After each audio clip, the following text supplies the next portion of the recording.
नमस्कार, सभी का स्वागत अभिनंदन है हमारे दृष्टि के इस YouTube प्लेटफॉर्म पर। जैसा कि आप सब जानते हैं कि हमने एक नई सीरीज शुरू करी है जिसमें हम भूगोल से संबंधित सभी जो है टॉपिक्स कवर करेंगे और नाम दिया है हमने 100 most important topics for prelims 2026। Geography लेके मैं हमेशा आपके लिए आता हूं। आज ये हमारा तीसरा सेशन है। आज देखते हैं हम किन किन विषयों को जो है यहाँ देखेंगे। आज भूकंप और उससे संबंधित प्रश्नों की तरफ जाएंगे। भूकंप विस्तार से देखेंगे इसको, फिर ज्वालामुखी और अंत में हम सुनामी पर चर्चा करेंगे। तो आइए शुरू करते हैं हमारे आज के सेशन को। सबसे पहले भूकंप की बात करते हैं। क्या होता है भूकंप? भूकंप जो है पृथ्वी की सतह पर आने वाले कंपन को कहा जाता है। मतलब पृथ्वी पर आने वाले कंपन को भूकंप कहते हैं। ठीक है। अब भूकंप के आने के जो कारण होते हैं ये मानवीय कारण भी हो सकते हैं और ये प्राकृतिक कारण भी हो सकते हैं। मतलब अगर हम बात करें भूकंप के कारण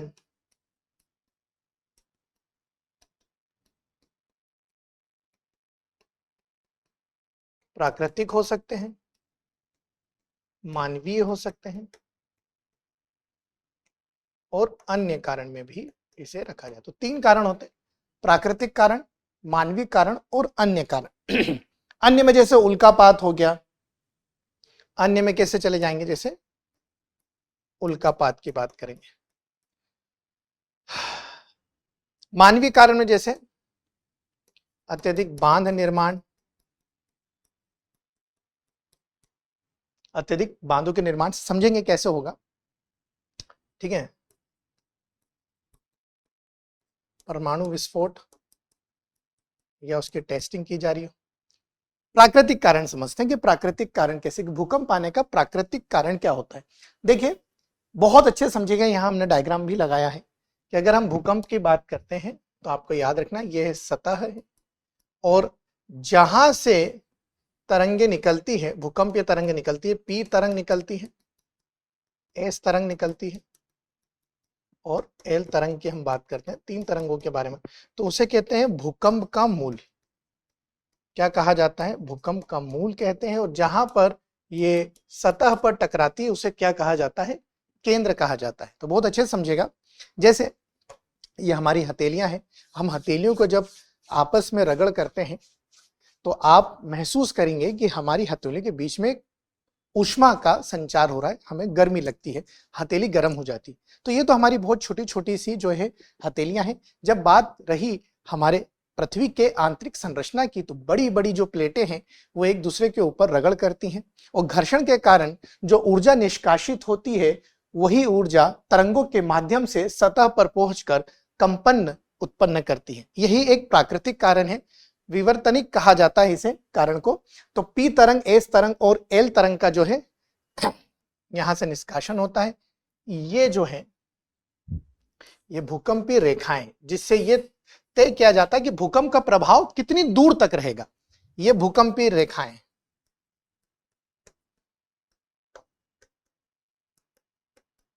ठीक है। तो देखते हैं, हमने यहां देखा कि जहां जैसे इसे फोकस कहा जाता है, मूल, जहां पर टकराएंगे उसे एपिसेंटर भी कहते हैं या आप केंद्र भी कह सकते हैं। ये फॉल्ट दरार बनती है और ये जो सफेद सफेद आपको लाइनें दिख रही है यही है भूकंपीय रेखाएं। ठीक है। अब हम भूकंपीय तरंगों की जब बात करते हैं तो तीन तरंगे, पी तरंग, एस तरंग, हमने प्रथम हमारे जो सेशन था उसमें भी हमने बात करी थी, और एल तरंग। तीन तरंगे होती हैं। पी तरंग को अनुदैर्ध्य कहा जाता है, अनुदैर्ध्य तरंग है, अर्थात तरंग की गति और कंपन एक ही दिशा में रहते हैं। सबसे पहला झटका यही तरंग देती है। सिस्मोग्राफ जिसकी मदद से हम भूकंप की तीव्रता को नापते हैं वह सबसे पहले पी तरंग को मेजर करती है। ठीक है। उसके बाद एस तरंग आती है। पी तरंग ठोस में, द्रव्य में और गैस तीनों में जो है गमन कर सकती है। सबसे पहला झटका यही देती है, मगर बहुत कम समय के लिए ये पृथ्वी की सतह पर बनी रहती है। जब हम एस तरंग की बात करते हैं तो उसमें गमन और जो कंपन है वो एक दूसरे के परपेंडिकुलर होता है, मतलब समकोण में होता है। इसे अनुप्रस्थ, जैसे ये अनुदैर्घ्य थी तो इसे अनुप्रस्थ तरंग कहते हैं।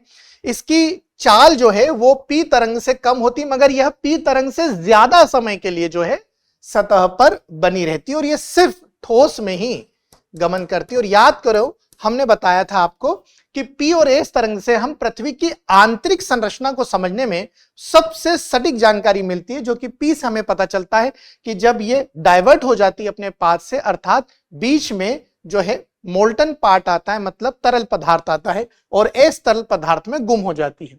जब हम एल तरंग की बात करते हैं इसे सतही तरंग कहते हैं, सतही तरंग कहते हैं। सबसे धीमी गति की यह तरंग होती है, मगर सबसे ज्यादा समय के लिए यह सतह पर बनी रहती है। और सबसे ज्यादा विध्वंसकारी या विनाशकारी जो तरंग होती है वो कौन सी होती है?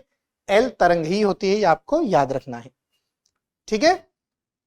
विश्व में भूकंपीय क्षेत्रों की बात करें कि विश्व में भूकंपीय क्षेत्र कहां कहां आपको मिलते हैं, तो आपको याद रखना है कि भूकंपीय क्षेत्रों की अगर बात करेंगे तो भूकंपीय क्षेत्रों में सबसे पहले आता है परिप्रशांत क्षेत्र, जिसे हमने क्या नाम दिया था? Ring of fire. क्या नाम दिया था इसे? रिंग ऑफ फायर नाम दिया था। ठीक है। मध्य महाद्वीपीय पेटी। अच्छा, विश्व के लगभग 85% भूकंप आपको कहां मिलेंगे? परिप्रशांत क्षेत्र में मिलेंगे। मध्य महाद्वीपीय पेटी में आपको हमारा हिमालय, हिमालय, एल्प्स, ठीक है, और माइनर एशिया, ठीक है, ये यहां पर आपको मिलेंगे। मध्य महाद्वीपीय पेटी के अंतर्गत आते हैं। मतलब अगर हम 85% भूकंपों की बात करें तो लगभग 13%, 85% पश्चिम प्रशांत क्षेत्र में मध्य महाद्वीपीय पेटी, और मध्य अटलांटिक महासागरीय पेटी तीसरी जो आती है, मध्य अटलांटिक महासागरीय पेटी।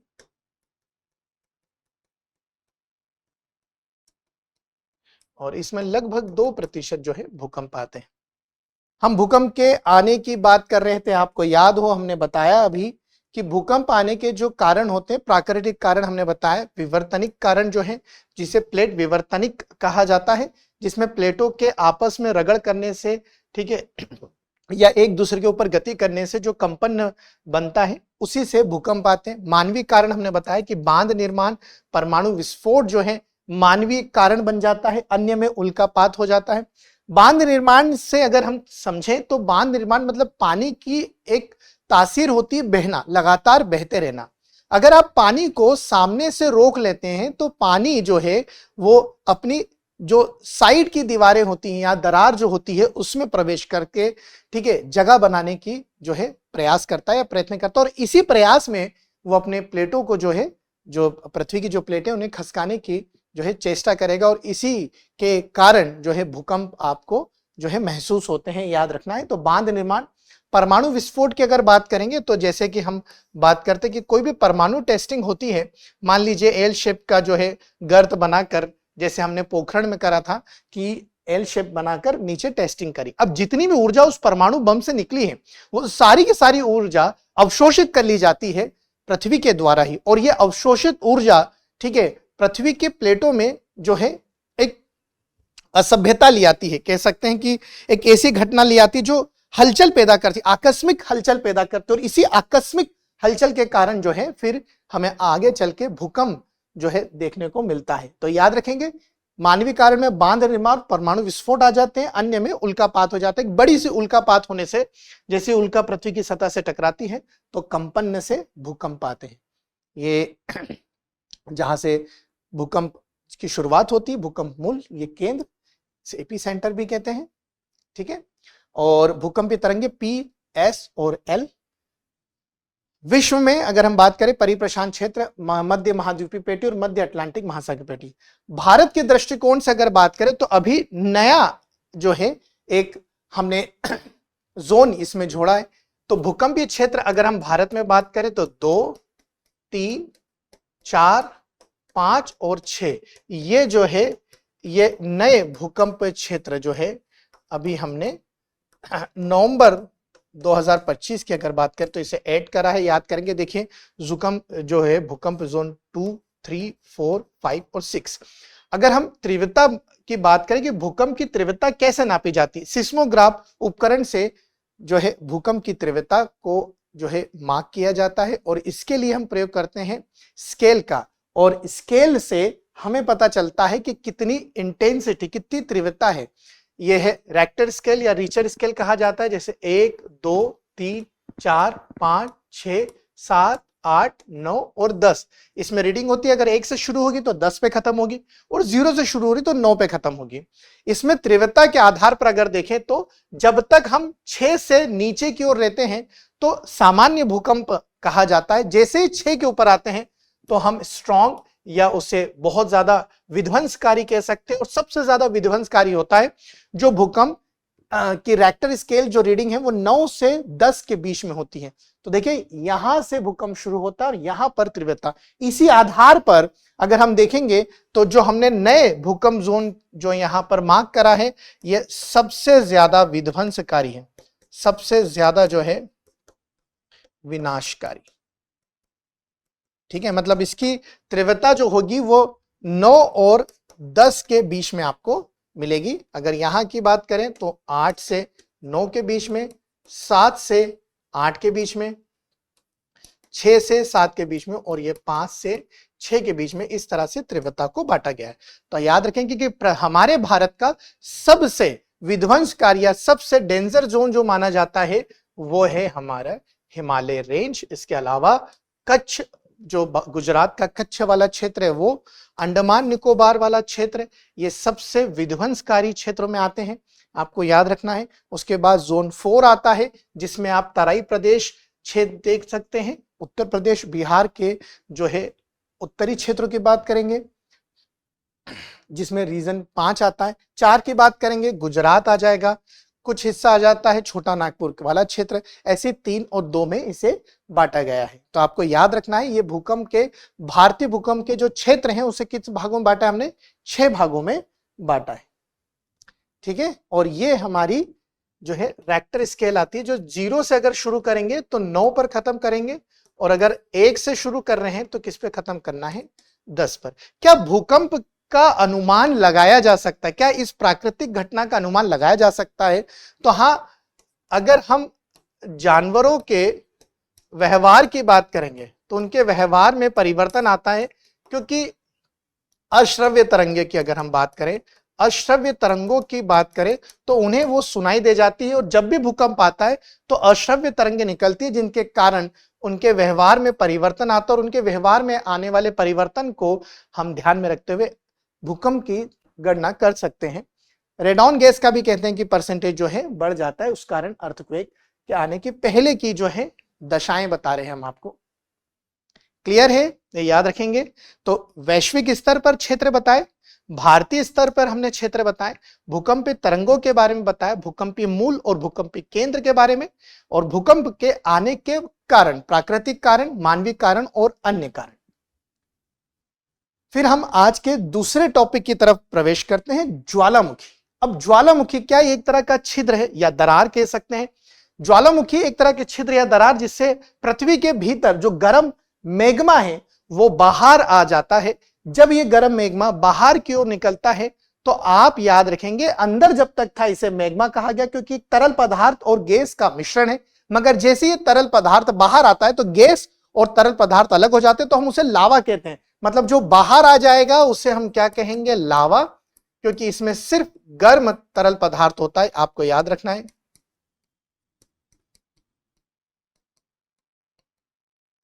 और जब हम मैग्मा की बात करते हैं तो इसमें तरल पदार्थ और साथ में होती है गैस। ठीक है, तो देखिए ये ज्वालामुखी शंकु हम बता रहे हैं। ज्वालामुखी का जो मुख होता है उसे कहा जाता है क्रेटर। साइड से भी बना दे। ये जो मुख होता है और इसी मुख को कहते हैं क्रेटर। क्या कहा जाता है? क्रेटर। नीचे जो बड़ा आकार का होता है इसे कहते हैं काल्डेरा। ठीक है, एक नली जैसी रहती है जिसे हम कहते हैं वेंट, इसे वेंट कहा जाता है। यह है बेसाल्ट की चट्टानें, ये बेसाल्ट की चट्टानें हैं और यहीं से उद्गार होता है।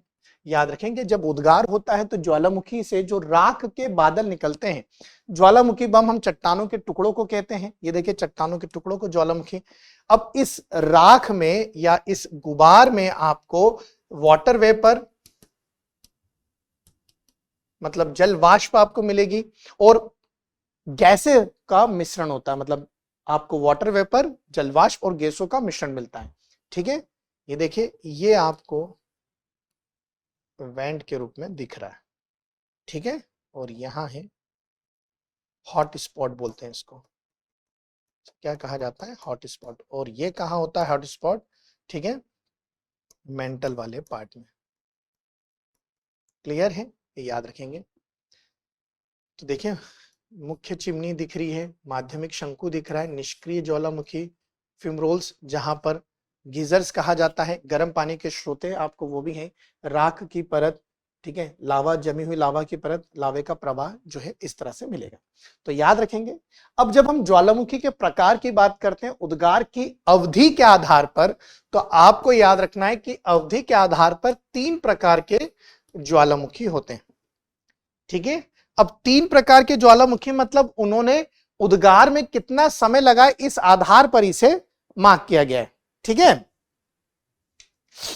चलिए देख लेते हैं उद्गार की अवधि का। तो एक होता है सक्रिय ज्वालामुखी।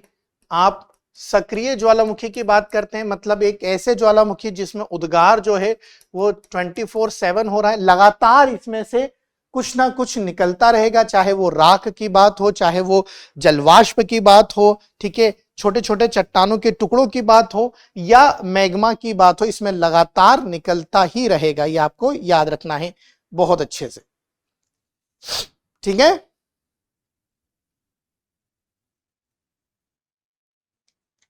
चलिए अब बात करते हैं सक्रिय के बाद आते हैं डॉर्मेंट, जिसे हम प्रसुप्त या सुसुप्त कहा जाता है।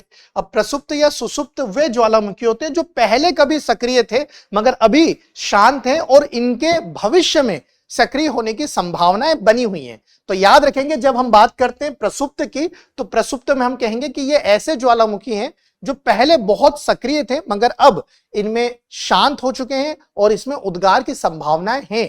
ठीक है, जैसे हम भारत की अगर उदाहरण लें तो भारत में आपको मिलेगा बैरन द्वीप पर, बैरन द्वीप पर आपको सक्रिय ज्वालामुखी मिलेगा। तो प्लीज याद रखेंगे ऐसे ज्वालामुखी जिसमें उद्गार लगातार हो रहा है, गैसें निकल रही हैं, ठीक है, राख का जो है उसमें से उद्गार हो रहा है, तो लगातार ये बैरन द्वीप ये आपको कहां मिलेगा? अंडमान एंड निकोबार पर। कहां मिलता है ये? अंडमान एंड निकोबार पर मिलता है। या फिर आप बात करेंगे स्ट्राम्बुली, स्ट्राम्बुली की बात करते हैं तो स्ट्राम्बुली आपको कहां मिलेगा? इटली में। ठीक है, इसे लाइट टावर कहा जाता है, मेडिटेरियन सी का मतलब प्रकाश स्तंभ कहते हैं, भूमध्य सागर का। यह आपको याद रखना है। प्रसुप्त की बात होती है कि जिसमें उद्गार तो हुआ है मगर समय जो है वो अनिश्चित है। भाई पहले सक्रिय थे, लगातार उद्गार होता मगर अब समय निश्चित नहीं है। इसमें आ जाएगा आपका, जब हम प्रसुप्त की बात करते हैं भारत में ही है, नारकोंडम द्वीप पर आपको मिलता है। यह भी कहां मिलेगा? अंडमान एंड निकोबार में आपको देखने को मिलता है। ठीक है, विसुवियस ये आपको कहां देखने को मिलता है? इटली में देखने को मिलता है। ये याद रखेंगे। जब आप आते हैं शांत ज्वालामुखी पर, मतलब पहले कभी इनमें उद्गार होते रहे होंगे मगर अब इनमें उद्गार बिल्कुल नहीं होते और संभावनाएं भी कम दिख रही। हालांकि पूर्ण रूप से ज्वालामुखी को शांत कहना गलत होगा, पर फिर भी शांत ज्वालामुखी जिसमें लंबे समय से कोई उद्गार नहीं हुआ है, जैसे देमाबंद, जैसे देमाबंद, कोहे सुल्तान,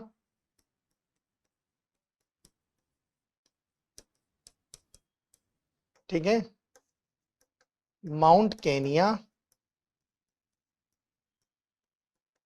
ये आपको मिलेंगे। 2 ईरान में है और एक केनिया में। तो ये शांत ज्वालामुखी हो गए। तो याद रखेंगे उद्गार की अवधि के आधार पर 3 है, सक्रिय, प्रसुप्त और शांत। जब हम बात करते हैं उद्गार के आधार पर, तो उद्गार के आधार पर हो जाएगा, एक हो जाएगा केंद्रीय ज्वालामुखी और एक हो जाएगा दरारी ज्वालामुखी। अब कैसे होते हैं ये देख लीजिए। दरारी ज्वालामुखी जो होते हैं ये आपको मिलेंगे डोम शेप्ड या इन्हें शील्ड शेप्ड भी कहा जाता है, क्योंकि इनमें जो वेंट होती है वो एक से ज्यादा होती है। बच्चों याद रखिएगा ये एक से ज्यादा है, तो इसमें विस्फोट के साथ जो है लावा नहीं निकलता, ये डोम शेप्ड बनाता है, गुंबदाकार होता है, इसका फैलाव जमीनी स्तर पे ज्यादा होता है, मतलब ये क्षैतिज ज्यादा जो है फैलाव करेगा, ऊर्ध्वाधर जो है फैलाव नहीं करता। जब हम केंद्रीय ज्वालामुखी की बात करते हो तो देखिए ये शंकुधारी होता है। कैसा होता है? शंकुधारी होता है, मतलब इसका क्षैतिज में विस्तार कम हुआ है, ऊर्ध्वाधर विस्तार ज्यादा हुआ है, और इसमें एक ही वेंट है, मतलब इसमें निकास के लिए एक ही छिद्र या दरार है जिससे लावा बाहर आता है, और इसमें जो लावा है वो विस्फोट के साथ बाहर आएगा। किसके साथ आएगा? विस्फोट के साथ बाहर आएगा। और एक बात और मार्क कर लीजिए कि उद्गार के आधार पर तो केंद्रीय और दरारी है ही, और अगर कहा जाए कि फ्लूइडिटी के आधार पर, मतलब लावे के आधार पर भी इसके दो प्रकार हैं, एसिडिक और बेसिक, मतलब अम्लीय और क्षारीय। तो याद रखेंगे अम्लीय ज्वालामुखी में सिलिका की मात्रा हमेशा ज्यादा रहेगी, वो विस्कस होगा, उसका फैलाव कम होगा और वो कोनिकल शेप ही बनाएगा। मैं फिर से बोल रहा हूं कि अगर लावे के आधार पर ज्वालामुखी के हम प्रकार देखते हैं तो एक बनेगा अम्लीय ज्वालामुखी, जिसमें आपको याद रखना है कि अम्लीय ज्वालामुखी में वो कोनिकल शंकुधारी ही होगा, विस्कस बहुत ज्यादा होगा, सिलिका की मात्रा उसमें ज्यादा होगी। जैसे विसुवियस ज्वालामुखी हम बात करते हैं, स्ट्राम्बुली की बात करते हैं, माउंट एटना की बात करते हैं, बहुत विस्कस होता है, ज्यादा फैलाव नहीं होता। मगर जब हम दरारी की बात करते हैं तो देखिए एक से ज्यादा छिद्र हैं, मतलब ये बेसिक इन नेचर होते हैं, मतलब ये क्षारीय होते हैं बेटा। इनमें क्षैतिज जो है विस्तार ज्यादा होता है, जैसे हमारा डक्कन का पठार या डक्कन ट्रेप। आप इसका उदाहरण क्या लिख सकते हैं? डक्कन ट्रेप। ठीक है, डक्कन ट्रेप का फैलाव कैसा है? बिल्कुल डोम शेप्ड है, मतलब गुंबदाकार है। तो अगर उद्गार के आधार पर बोले तो केंद्रीय और दरारी, और उद्गार की अवधि के आधार पर सक्रिय, प्रसुप्त और शांत। अब लेके चलते हैं कि ज्वालामुखी द्वारा निर्मित आकृतियां कौन कौन सी थी। ज्वालामुखी के जो है उद्गार के बाद लावा के या मैग्मा के ठंडे होने से कौन कौन सी आकृति बनती है, तो आइए देखते हैं। सबसे पहले उन आकृतियों की बात करते हैं जो बाहर बनती है, मतलब ऐसी आकृति जिनका निर्माण लावा के ठंडे होने से हुआ है, उन्हें बाह्य कहा जाता है। और अभियांत्रिक की अगर बात करें तो ऐसी आकृति जिनका निर्माण जो है मैग्मा के ठंडे होने से हुआ है, ये आंतरिक, ये पाताली चट्टानों का निर्माण करती है और मध्यवर्ती चट्टानें बनाती हैं। और मध्यवर्ती चट्टानें में भी कैसे बनती है? बैसोलिथ जो टेबल के आकार का होता है, लोकोलिथ, फेकोलिथ जो आपको वेव के आकार का मिलेगा, ठीक है, लोपोलिथ, सिल्क और डाइक, मतलब सिल आपको हॉरिजॉन्टल और डाइक आपको वर्टिकल मिलेंगे। हम इसका डायग्राम देख लेंगे। जब बाह्य स्थलाकृति की बात करते हो तो जो दरारी वॉल्केनो होता है या ज्वालामुखी होता है तो उससे हमें दो मिलते हैं। एक तो महाद्वीपीय क्षेत्र में जो दरारी ज्वालामुखी होते हैं उनसे आपको लावा के गुंबद देखने को मिलेंगे या लावा के मैदान। जैसे हम डक्कन ट्रेप की बात करते हैं कि ये मैदान का निर्माण भी करता है, पठार के साथ साथ मैदान का निर्माण भी करता है। और लावा के गुंबद के भी बात करेंगे कि लावा के गुंबद का निर्माण दरारी एक ज्वालामुखी से निर्मित हुआ है। वहीं महासागरीय क्षेत्र में भी इनका निर्माण होता है, जिससे हम ओशियन रीज कहते हैं या सी फ्लोर स्प्रेडिंग कहा जाता है। केंद्रीय की बात करते हैं जिसमें एक ही वेंट होता है, तो इसमें देखिए आप सिंडर शंकु बनते हैं, अम्लीय बनते हैं, क्षारीय बनते हैं, मिश्रित बनते हैं, काल्डेराई क्रेटर बनते हैं। याद रखिएगा काल्डेराई क्रेटर में जो मुख होता है वो बहुत बड़ा होता है, ठीक है। जो अम्लीय होंगे वो आपको शंकुधारी ज्यादा मिलेंगे, जो क्षारीय होंगे वो आपको डोम शेप्ड मिलेंगे, और जो मिश्रित होते हैं जिसमें सिलिका की मात्रा बहुत कम या बहुत ज्यादा नहीं होती वो आपको थोड़े से कुछ इस तरह से मिलेंगे, जैसे माउंट फ्यूजी आपको देखने को मिलता है। तो ये हो गए ज्वालामुखी द्वारा निर्मित स्थलाकृतियां, ठीक है। ये हमने आंतरिक स्थलाकृतियों को बताया है, जैसे डाइक, सिल्क। सिल्क क्या होता है? आड़ी, मतलब ये क्षैतिज ही इसमें आपको जमाव देखने को मिलेगा। डाइक की बात करते हैं तो बिल्कुल आपको ऊर्ध्वाधर जमाव देखने को मिलता है, ठीक है। लेकोलिथ की बात करते हैं तो इसमें आपको मिलता है गुंबदाकार, ठीक है, और नीचे एक टेबल नुमा आकृति देखने को मिलती है, इसको कहते हैं बैथोलिथ। ठीक है, एक लोपोलिथ भी होता है, हमने यहां बताया भी था। देखिए लोपोलिथ भी होता है जो इस तरह से चम्मच के आकार का बनेगा, लोपोलिथ। एक फेकोलिथ होता है जिसमें आपको तरंग का आकार बनता है, फेकोलिथ।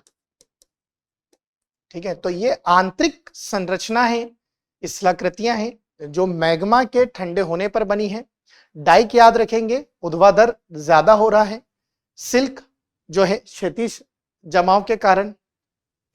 लेकोलिथ गुंबदाकार आकृति बनती है। फेकोलिथ तरंग के आकार की आकृति का जमाव होता है। ठीक है, सॉसर चम्मच के आकार का आप देखेंगे तो लोपोलिथ। बैथोलिथ आप देखेंगे टेबल के आकार का निर्माण होता है। यह आंतरिक संरचनाओं का जो है डायग्राम के माध्यम से आपको समझाया जा रहा है। अगर इसके बाद देखते हैं तो आपको मिलता है ये बाहरी आकृति है। ठीक है, जिसमें हमने देखा कि ये हो गया आपका दरारी, ये दरारी ज्वालामुखी।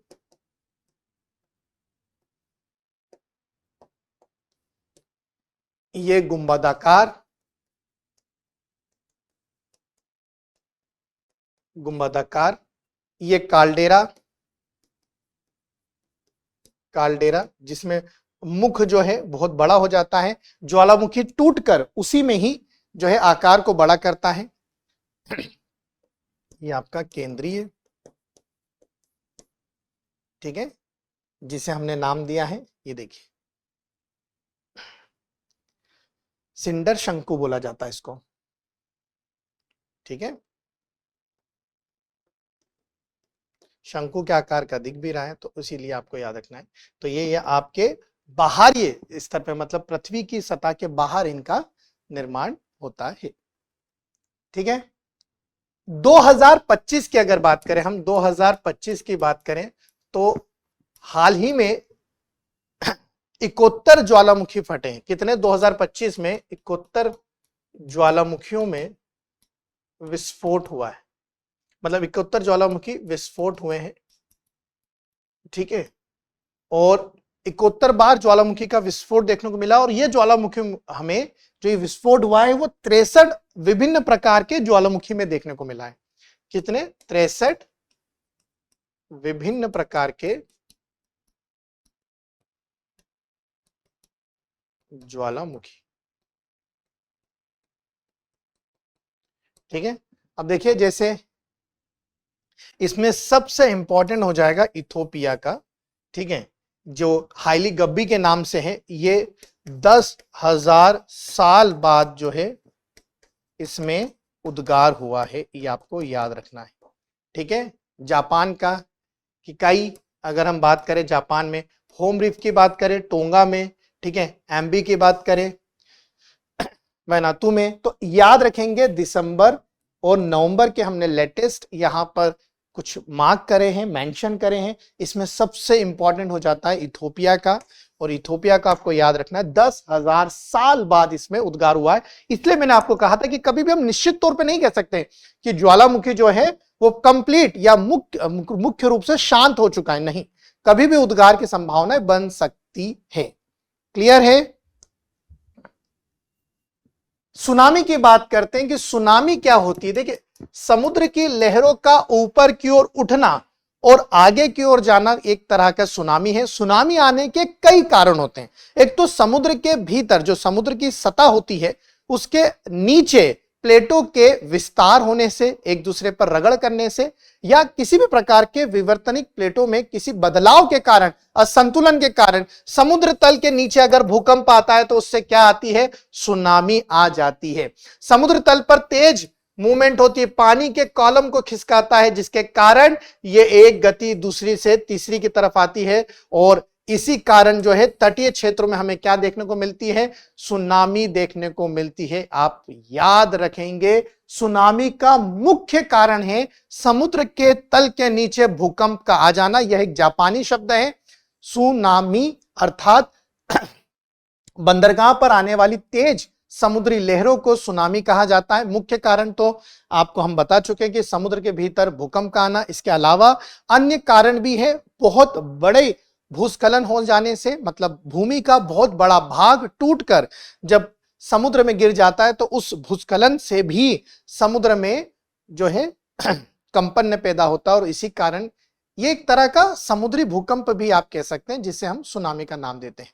ठीक है, कोई बड़ी उल्का पिंड का या जो है समुद्र से टकरा जाना, इससे भी जो है समुद्र के पानी में हलचल होती है और इसी हलचल से सुनामी जो है उत्पन्न होती है, ये आपको याद रखना है। तो मुख्य कारण तो समुद्र के भीतर आने वाले भूकंप हैं। इसके अलावा अन्य कारणों में आ जाएगा कि बाहरी कोई घटना से, जैसे उल्का पिंड या उल्कापात होने से भी, या भूस्खलन होने से भी, या हिमस्खलन होने से भी, बहुत बड़ा ग्लेशियर का कोई भाग टूट कर जब, या कोई भूमि का कोई भाग टूट कर जो गिर जाता है, जिसके कारण भूकंप की स्थिति बनती है। वैसे ही आपको याद रखना है कि समुद्र में आने वाले भूकंप को हम क्या कहते हैं? सुनामी कहते हैं। जैसे सन 2004 की जो सुनामी है, और इसका मुख्य कारण रहता है कि समुद्र के भीतर जो प्लेटें हैं, जैसे दो प्लेट होती है, एक महासागरीय प्लेट होती है और एक महाद्वीपीय प्लेट होती है। ठीक है, तो महासागरीय प्लेट जो है ज्यादा घनत्व के कारण महाद्वीपीय प्लेट के नीचे जो है गमन करती है, और इसी गमन करने के कारण, सबडक्शन के कारण, अवतलन के कारण जो है कंपन पैदा होता है, और इसी अवतलन से जो कंपन बना, उसी से ही समुद्र के भीतर एक कंपन आने से सुनामी जो है उत्पन्न होती है। ठीक है, तो ये रहे हमारे प्रश्न आज के, कि आपको बताना है कि निम्नलिखित पर विचार कीजिए। कमेंट करके आपको बताना है आंसर क्या होना चाहिए। ठीक है, ज्वल खंडाशमी मतलब पायरोक्लास्टी कहा जाता है मलबा, राख और धूल, नाइट्रोजन, सल्फर, उपयुक्त में से कितने ज्वालामुखी उद्गार के उत्पाद हैं? केवल 1, 2, 3 या सभी? यह पूछा गया था। ठीक है, ज्वालामुखी पर्वत माउंट सेंट हेलेंस कहां पर स्थित है? चिली, जापान, फिलीपींस या यूएसए में? यह भी पूछा गया था। पीवाईक्यू हमने लगा रखे। निम्नलिखित में से कौन विश्व का सबसे ऊंचा ज्वालामुखी है? सबसे ऊंचा? माउंट पिनाटोबो, माउंट किलिमंजारो, माउंट ताल या माउंट कोटापैक्सी? ठीक है, जल्दी से कमेंट करेंगे और अच्छे से भी बताएंगे कि कहां कहां आता है। जैसे किलिमंजारो में एक हिंट दे देता हूं, अफ्रीका के तंजानिया में आता है, और माउंट कोटापैक्सी कहां आता है? इक्वाडोर के बॉर्डर पर आपको मिलेगा, पेरू और इक्वाडोर के बॉर्डर पे। तो आपको याद रखना है कि माउंट कोटापैक्सी, आपको याद रखना है कि ये कहां है। ठीक है, चिम्बारेजो, इस तरह से ये पूछा गया है। एक प्रश्न और है कि आपको सूची मिलानी है, ये भी पूछा गया था कि एक तरफ में बता दिया है माउंट किनाबालू, ठीक है, अल बुर्ज, एंकाकागुआ, किलिमंजारो। इधर आ गया अर्जेंटीना, मलेशिया, तंजानिया और ईरान। अब आपको बताना है कि कौन सा किससे मैच करता है। एंकाकागुआ जो दक्षिण अमेरिका की सबसे ऊंची चोटी भी है, और ये आता है कहां पर मिलेगा? ये आपको मिलेगा अर्जेंटीना और चिली की बॉर्डर पे। किलिमंजारो कहां मिलता है? तंजानिया में मिलता है। अलबुर्ज कहां मिलता है? आपको ईरान में मिलता है। और माउंट किनाबालू कहां मिलेगा?